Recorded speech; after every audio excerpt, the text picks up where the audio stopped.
O primeiro estudo, eu vou mostrar, é um dos estudos mais clássicos que tem na literatura, é um estudo que todo mundo que dá aula sobre isso, pegar a aula do Rafael Sonsin, que é um craque de biomecânica, a aula do Krause, que é craque de treino de biomecânica, pessoal todo mundo mostra esse artigo do Signoroli, que é um artigo já bem antigo, mas é um artigo interessante para a gente olhar. Ó, inclusive o desgraçado me colocou um boneco fazendo a puxada errada aqui, ó. Mas isso é bom ele ter feito isso, porque daí eu já posso olhar para vocês e dizer, caraca, não faz esse cotovelo para trás. E é isso que vocês mais veem na academia, não é? Eu fico olhando depois da minha aula a galera fazendo a puxada. Quando você começa a trazer a barra para baixo do nariz, e com certeza para baixo do queixo, a maior parte das pessoas vai rodar esse cotovelo para trás, ó. Bom, uma coisa que a gente tem de problema aqui nessa puxada na nuca, né? É a questão da posição do húmero. Quanto mais você jogar esse cotovelo para fora aqui e trazendo a barra atrás, você tem uma compressão da cabeça do húmero nas estruturas que estão ali abaixo do acrômio, tá? A puxada na nuca, ela vai produzir uma condição que diminui o espaço embaixo do acrômio. O que tem abaixo do acrômio? Bursa, tendão supraespinhoso, tudo aquilo que quando inflamar você vai fazer assim, ai, meu ombro está doendo, meu ombro está doendo. Então, cinesiologicamente, se esse movimento na frente trouxer o mesmo trabalho muscular que esse movimento na nuca, a gente poderia dizer que não valeria a pena fazer o movimento na nuca. O que o movimento na nuca te traz de adicional? No fato, nada. Então, eu conheço bodybuilders, eu mesmo, eu venho de uma musculação bem grosseira. Eu fiz muita barra fixa na nuca. Eu assisti o filme do Rock Balboa, pô. Quem que não faz a barra fixa na nuca, né? Você fica assistindo aqueles filmes, vê aqueles caras fortes e fala, vou fazer esse negócio também. Mas, assim, a gente foi evoluindo nesses últimos anos. E eu acho que nenhum aluno de academia, muito menos aluna, e nem mesmo atletas, precisam fazer isso aqui. Porém, eu conheço atletas que são muito fortes, se adaptam muito bem e conseguem fazer uma boa puxada na nuca ou uma barra fixa na nuca. Se eu fosse vocês, eu não usaria por uma razão muito simples. Ela não te adiciona nada na solicitação muscular. Se ela não te adiciona nada na solicitação muscular, não tem muito motivo de eu colocar o ombro nessa posição mais delicada. É só isso, tá? Quando eles fizeram a comparação, lembrando aqui, qual que é uma grande limitação dos estudos com dorsais? Vocês acreditam que nós estamos em 2023, nós não temos nenhum estudo com hipertrofia de dorsal e treino? Não existe. Não tem nenhum estudo com ressonância magnética, não tem nenhum estudo com ultrassom. Agora eu vou te fazer uma provocação. Você tem que fazer o mestrado comigo lá na Católica. Já chegou a hora. Hein, Rafa? E aí? Eu acho que... Ó, chega Vamos até fazer então. eu acho. Ó, por que eu estou falando isso? Porque tudo que eu vou mostrar para vocês com eletromiografia não pode se traduzir diretamente para hipertrofia. Eu queria deixar muito claro isso com vocês, tá, pessoal? Então hoje a gente tem que reconhecer a nossa limitação. Nós vamos para a cinesiologia, vamos para a biomecânica e vamos ter aqui uma análise de quanto o músculo é ativado. Mas a gente não tem aqui uma relação de quanto esse músculo hipertrofia. E isso tem que ficar muito claro para vocês, tá? Então vamos lá. Olhando todas as puxadas, vocês viram que a puxada aberta frontal foi a que teve a maior solicitação de latíssimo? Parece então que aquilo que eu estou falando desde o começo, de você pegar a puxada aberta e deixar no ângulo escapular e puxar ela em direção à sua axila, é um movimento interessante para trabalhar o latíssimo, que é aquela parte lateral mais volumosa, certo? Porém, se você for ver, todas as outras puxadas, seja ela supinada, seja ela na nuca, fechada, todas elas também têm uma excelente solicitação de latíssimo.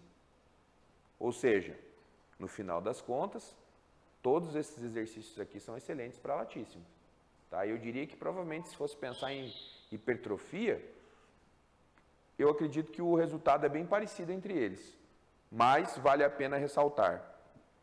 Nesses dois primeiros, A e B, eu tenho uma extensão. E nesse aqui eu tenho uma adução. E é mais difícil você ter a adução. é mais fácil você ter extensão.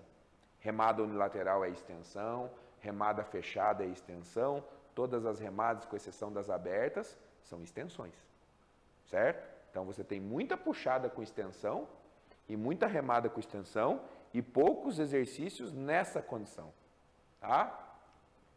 Como a puxada na nuca não te adicionou trabalho do latíssimo, eu não acho que vale a pena fazer a puxada na nuca, é só isso, tá? E olha que incrível o que eu falei para vocês. Olha o quanto você solicita peitoral nas puxadas. E aí um detalhe, provando que peitoral não é antagonista de latíssimo. Eu disse e estou mostrando. E aí olha só, as fechadas são as que mais solicitam peitoral. Elas solicitam muito peitoral e pode ver que a aberta solicita um pouquinho menos, tá? Eu acho que todo mundo já deve ter experienciado isso, eu já experienciei várias vezes. Às vezes você faz um treino de peito, fica meio dolorido, e a hora que você vai fazer a puxada, ele fica incomodando na hora de fazer a puxada. Então, uma indicação simples é, se você está sentindo esse incômodo, talvez você possa trocar pela puxada mais aberta frontal, talvez, lembrando que vai ter um trabalho de peitoral de qualquer forma, tá? Mas é só para entender que realmente o que eu disse faz sentido. Deltoide posterior. Se vocês forem observar, olha aqui, ó. Aquelas pegadas fechadas, principalmente, quando você tem a extensão, ó, são aquelas que você vai ter mais trabalho de deltoide posterior. Por isso que eu disse, cuidado quando você for fazer a extensão, porque se você chegar até aqui e jogar o cotovelão lá atrás, aí ainda mais o deltoide posterior vai entrar no movimento. E as puxadas abertas, como era de se esperar, elas têm uma participação um pouco menor do deltoide posterior. Ele está ali, mas a participação é um pouco menor, principalmente se você manter a adução, aí que o deltoide posterior não tem como acionar muito. A partir do momento que você fizer extensão, ou se você remar aberto, aí o deltoide posterior vai entrar fortemente no movimento, tá? São diferenças entre as puxadas também. E aqui, quando a gente pega o redondo maior, a gente percebe que também é um músculo que está ali na porção mais lateral, né? A gente percebe que a puxada aberta frontal também foi um excelente exercício. Por isso que eu destaquei tanto a puxada aberta, gente, para a gente tentar usar melhor essa puxada aberta, mantendo o plano da escápula, considerando que é um exercício extremamente completo para o trabalho de dorsal.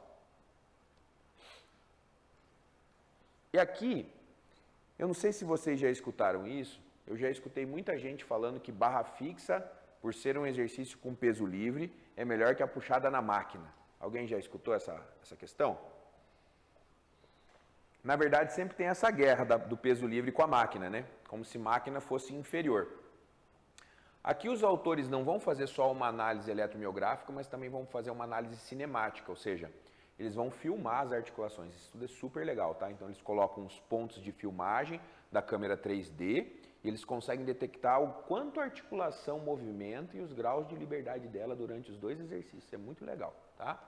Então vamos lá. São homens treinados que vão fazer 5 repetições que serão filmadas e também serão registradas do ponto de vista da ativação, tá? E aqui vocês têm ombro, C7, que é a cervical 7, e as costas. Quando vocês olham os chin-ups, quem é do cross já sabe o que eu estou falando, é a barra fixa, tá?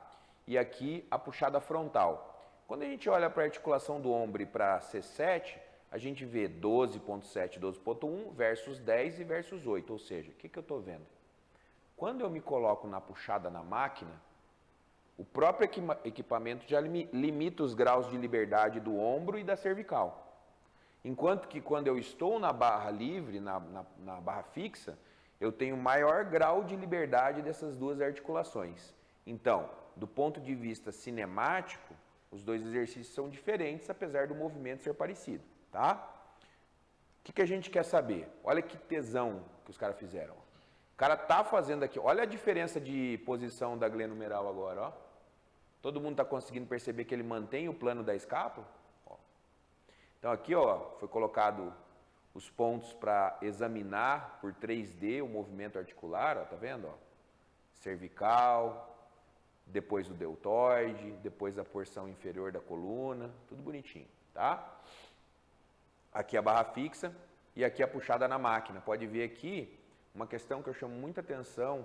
É muito legal a gente poder fazer isso quando vai visitar uma academia e poder falar o que o dono pode fazer para melhorar os equipamentos, ou até mesmo antes do dono comprar o equipamento, solicitar à fábrica que faça a devida modificação. Você trabalha lá na Jean, né, Arm Jean, né? Você viu que na Arm Jean veio aquela puxada que é parecida com a marca da Roche, que é uma puxada que a pegada está mais aqui e quando você puxa o banco movimenta junto, né? Só que quando você senta naquela puxada, o que é mais interessante você entender? A pegada está aqui. E quando você senta nas puxadas normais de polia, você vai perceber que quando você senta no equipamento, a borda da polia está em cima da tua cabeça.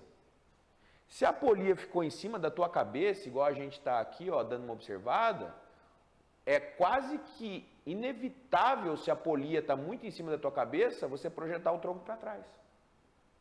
E aí, para piorar, quando você projeta o tronco para trás, você tende a rodar mais ainda o cotovelo para fora. Aí você está transformando uma puxada numa remada. E isso não é interessante por tudo aquilo que a gente já discutiu. Então, agora vocês já tendo munidos desse conhecimento, vocês podem chegar para o dono da academia, podem chegar para a própria empresa de equipamento e ter a liberdade de explicar, ó, eu não quero que quando a pessoa sente aqui no equipamento, a polia esteja em cima da cabeça, senão vai ser mais difícil executar o movimento da puxada igual a gente quer. Pode ver que aqui, ó, o cotovelo dele está indo para a axila e não para trás. Vamos voltar e relembrar? Olha aquele cotovelo, ó. Ó, a diferença. Então, não é uma questão... Pode ver que a polia está quase na cabeça do cara aqui, né? Não é uma questão só de executar certo ou errado. É uma questão até técnica do próprio equipamento. Infelizmente, muitas empresas, quando fazem aquele braço de ferro aqui para trazer a polia, fazem o braço vir muito aqui e ficar com a polia em cima da cabeça do voluntário. E isso acaba fazendo com que a gente execute a puxada de uma maneira que nós não gostaríamos. Então ele executou esse exercício na barra fixa, executou também esse exercício na puxada na máquina, e ele vai fazer a análise da ativação muscular. O LD aqui, ó, é o latíssimo do dorso. E aí o que a gente vai ver que é extremamente interessante? Não tem diferença na solicitação do latíssimo do dorso entre a barra fixa e a puxada na máquina. Senhores e senhoras, puxada na máquina cumpre o seu papel se o músculo-alvo for o latíssimo. Qual que é a diferença para a barra fixa? A solicitação dos músculos do core, eretores espinais e músculos abdominais. É onde a barra fixa fica lá na frente em relação à puxada. E aí o que a gente pode imaginar? Eu quero um trabalho mais global, eu quero um trabalho mais funcional, em que além do dorsal eu vou solicitar músculos estabilizadores ou músculos do core, com certeza a barra fixa é melhor para isso. Porém, eu não acredito, apesar de não ter nenhum estudo com hipertrofia, eu não acredito que a barra fixa seja melhor para latíssimo, a ativação já não é melhor, e eu não acredito que seja melhor para hipertrofia. E aí eu vou trazer um detalhe técnico interessante para vocês. Quando vocês tiverem alunas que são praticantes de handball, praticantes de basquete, a mulherada adora jogar um vôlei, né? Um racquetball, todas essas modalidades agora novas. Como é que o Regis adora jogar lá? Beach tênis? Beach tênis. Cara, eu não sirvo para beach tênis nem assim, a minha vestimenta, eu já sou um mendigo, entendeu? Se eu chegar lá para jogar beach tênis, os caras vão me mandar embora. Vão falar assim, o senhor não pode jogar com essa roupa que o senhor está aí.